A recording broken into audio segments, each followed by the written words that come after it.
Halo, assalamualaikum, selamat pagi, selamat siang, dan selamat malam. Apa kabar rakyat Indonesia?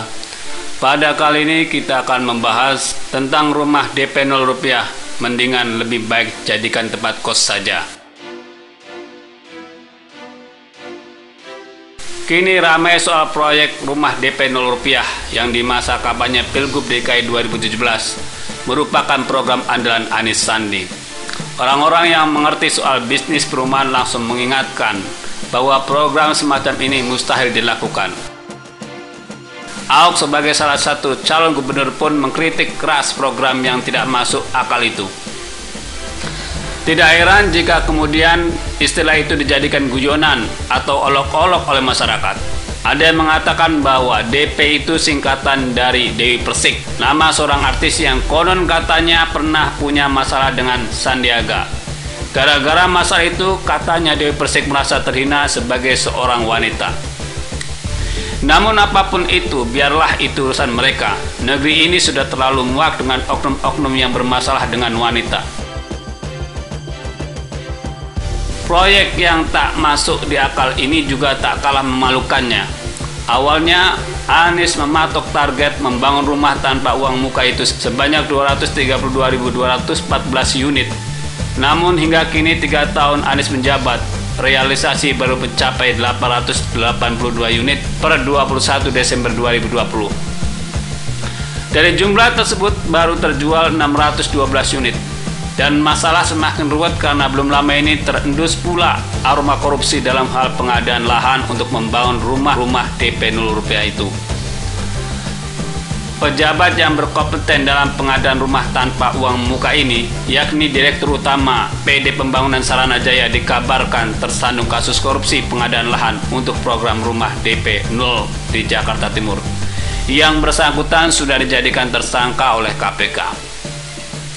Harapan bahwa Gubernur DKI Anies harus bertanggung jawab soal ini seperti hanya di awang-awang.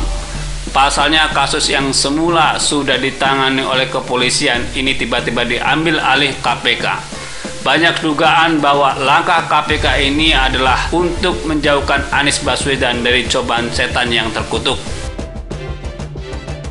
Anies Baswedan mewacanakan perlunya dibangun ratusan ribu unit rumah murah untuk dimiliki warga DKI yang belum memiliki rumah. Katanya ada sekitar 40% warga yang belum memiliki rumah. Dalam kampanye, Anies menyebut rumah itu akan diperuntukkan bagi kelas menengah ke bawah, sehingga tidak perlu dibebani dengan uang muka yang besarnya bisa mencapai puluhan juta rupiah. Sudah pasti program semacam ini sangat menggiurkan bagi masyarakat yang punya penghasilan rendah.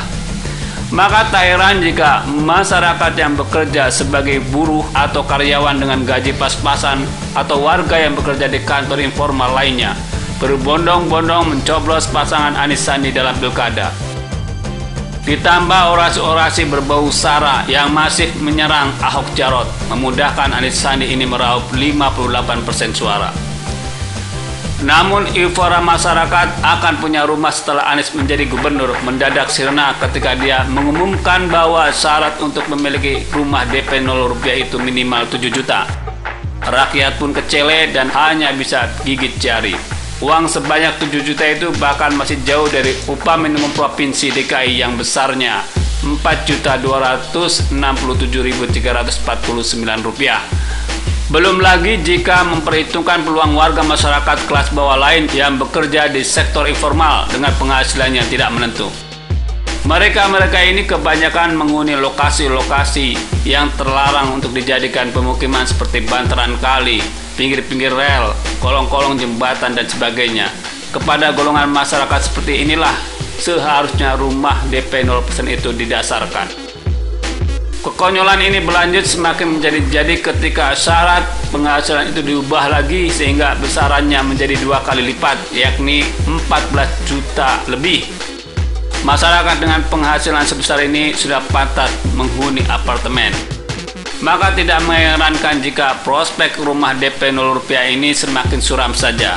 Impian Anies untuk membangun ratusan ribu unit rumah murah meriah yang jika terrealisasi akan diganjar penghargaan internasional menjadi buyar total. Padahal bisa jadi sejumlah lembaga yang bermarkas di luar negeri sudah dipesan buzzer Anies untuk menyiapkan piagam penghargaan bagi Anies Baswedan atas kesuksesannya memberikan hunian murah dan layak bagi masyarakat kelas bawah.